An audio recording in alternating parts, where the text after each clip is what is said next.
Welcome to our video where we'll be discussing the importance of prospective graduates' awareness in the cultivation of workplace diversity.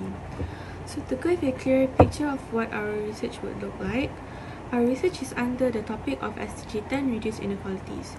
So SDG10 is a sustainable development goal aimed to reduce the inequalities in income as well as those based on age, sex, disability, race, ethnicity, origin, religion, or economic or other status within a country. Workplace diversity.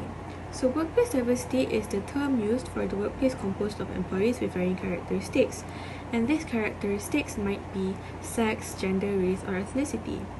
Workplace diversity is not just something that improves your company's reputation, but it also has many direct tangible benefits which will be discussed in the video later on. Now that we've established that workplace diversity is very important, we go on to the problems that exist when diversity is not being enforced in the workplace. So the first one is employees from minority will be treated unfairly. Second, job seekers seek jobs from workforce that does represent people from their background, meaning that they would prefer or they would only just go to companies who already have a history of employing people from the same background, and this is to ensure that their rights and their interests are being protected by the company. And lastly, company projects and deliverables would be tone deaf and culturally insensitive. And this happens because when there is a lack of diversity in the workplace, they would miss out on all the different perspectives that their workforce would have.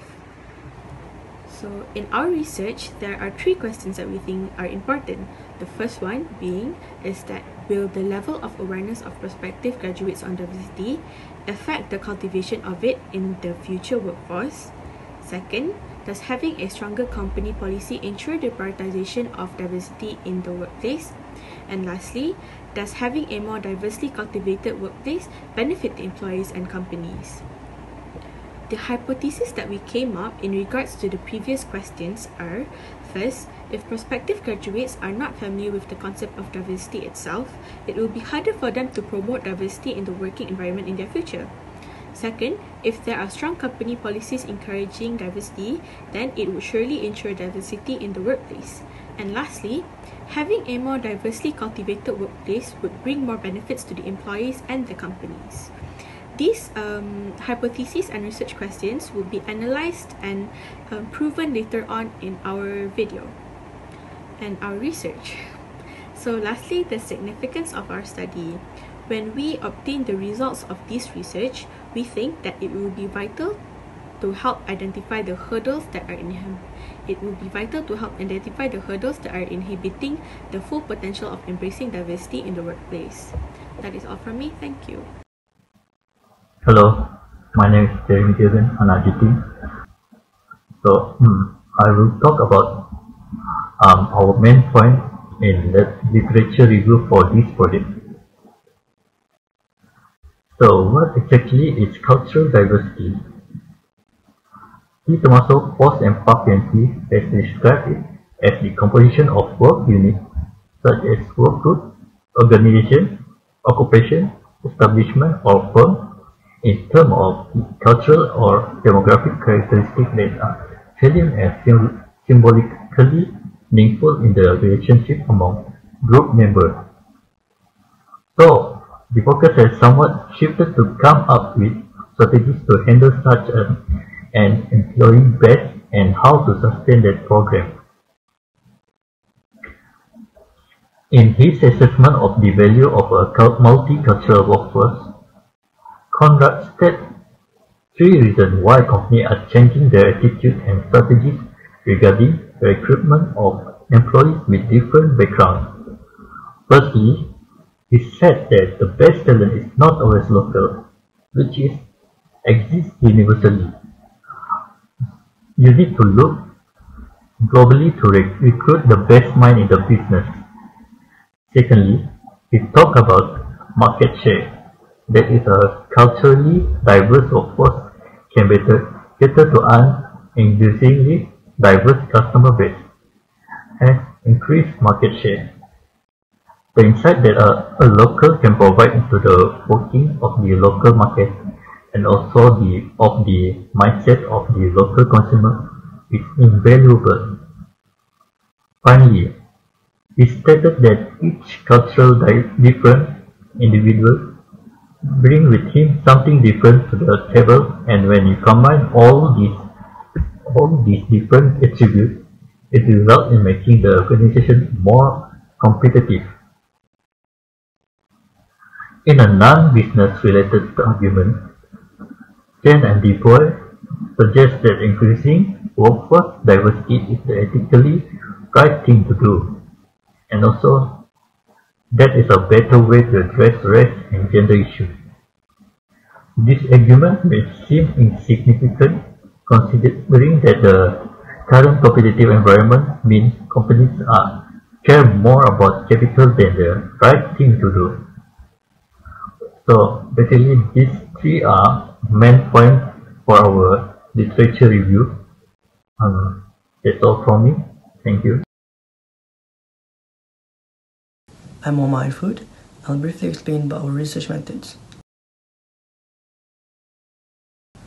Our targeted participants were primarily prospective graduates and students from teacher education.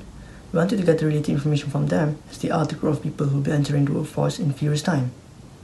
In collecting our data, we have resorted to two methods, which are conducting surveys and literature review. Due to our current situation though, we have conducted our surveys online using Google Forms. We chose Google Forms as our preferred platform to conduct a survey because we believe that Google Forms is one of the most accessible platforms to conduct surveys on. We did encounter a few limitations. First, although we did receive a number of respondents, we noticed that we don't have an even distribution of people from various backgrounds. Second, the quality of our data is affected as few responses were lack in elaboration. Hello, my name is Zofi Benzoidi and I will talk about the findings and discussion of this research. For the data gathered on respondents' familiarity of SDG10 reduced inequalities, we can summarize that most of our respondents did not know the meaning of SDG10 as the topic of SDG is not well known by most people, especially Malaysians. From the data of understanding diversity, most respondents do understand what is diversity.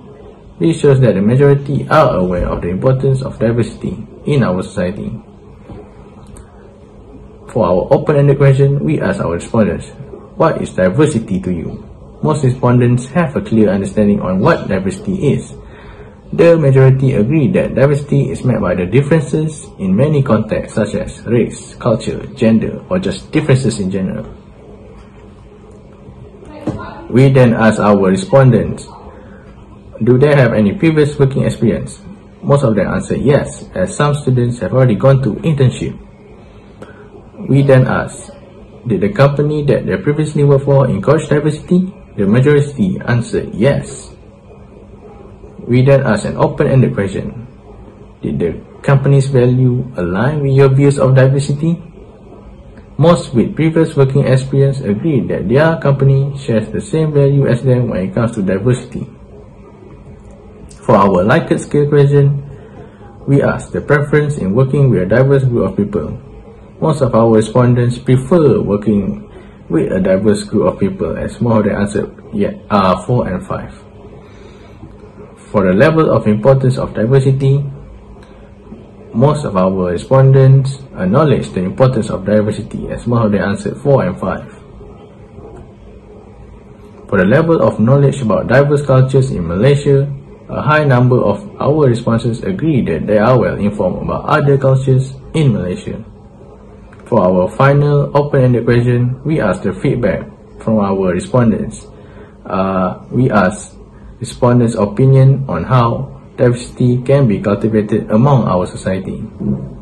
Many provided valid views and opinions on how diversity values can be cultivated. Some of their responses, such as comprehensive education, raising awareness, and more inclusivity. Thank you. Hello, my name is Sifina Mariam and I'll be presenting the conclusion of our project.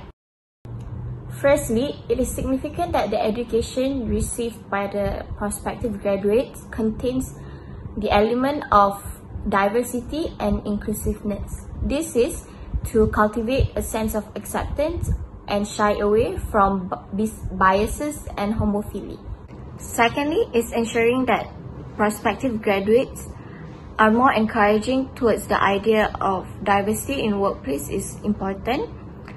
The problem with this is that according to the data that we have gathered, more than half of the respondents are not aware or familiar with SDG10, which is reducing inequality, meaning that they are not familiar with the effort that's being made to ensure fair treatment and opportunity in the workplace. Lastly, it is not only beneficial for the company's reputation for having employees from a diverse background, but it is also vital that all employees of the company receive equal treatment regardless of their background. Not only that, but by ensuring that diversity is cultivated in workforce would also be great for the image of the company. That is all from us today. Thank you.